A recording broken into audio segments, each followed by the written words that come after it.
ఏలూరులో పర్యటించిన AP BJP అధ్యక్షుడు మాధవ్ నగరంలో జరిగిన శోభాయాత్రలో పాల్గొన్నారు. ఈ సందర్భంగా ఆయనతో పాటు ఏలూరు పార్లమెంట్ జిల్లా కార్యకర్తలు కూడా ఉత్సాహంగా పాల్గొన్నారు.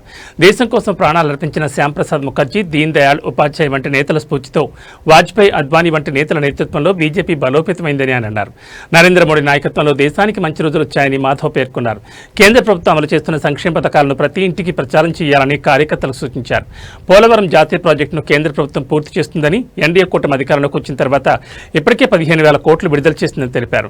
బీజేపీ నాయకులు ప్రజానాయకులుగా మారాలని, ఏ అవకాశం వచ్చిన ఎన్నికల్లో పోటీ చేయడానికి సిద్ధంగా ఉండాలని మాధవ్ పిలుపునిచ్చారు.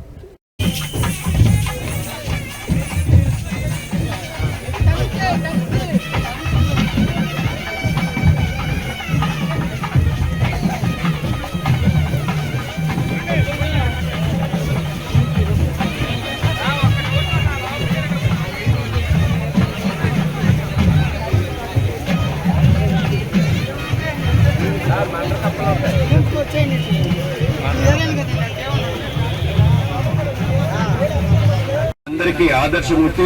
రాజకీయాల్లో ప్రవేశించే వ్యక్తి ఎవరైనా తప్పనిసరిగా మూర్తిరాజు గారిని ఆదర్శంగా తీసుకోవాలి. అలాగే ఏలూరు ప్రాంతానికి ఎన్ఐఏ సేవలు చేసిన ఆయన్ని గుర్తించుకుంటూ ఈ యొక్క సారథ్యం అనే యాత్ర ప్రారంభించాలని చెప్పి మేము తలంచాం. ఆ విధంగా ప్రతి జిల్లాలో ఎవరైతే వైతాళికులు ఆ ప్రాంత వైభవానికి, మన భాష వైభవానికి, మన స్వతంత్రం కోసం పోరాటం చేసిన మహానుభావులందరినీ గుర్తించుకొని ముందుకెళ్లాలి. ఈ తరం తప్పనిసరిగా మూర్తిరాజు గారి సేవలతో పాటు ఆయన మన జీవితంలో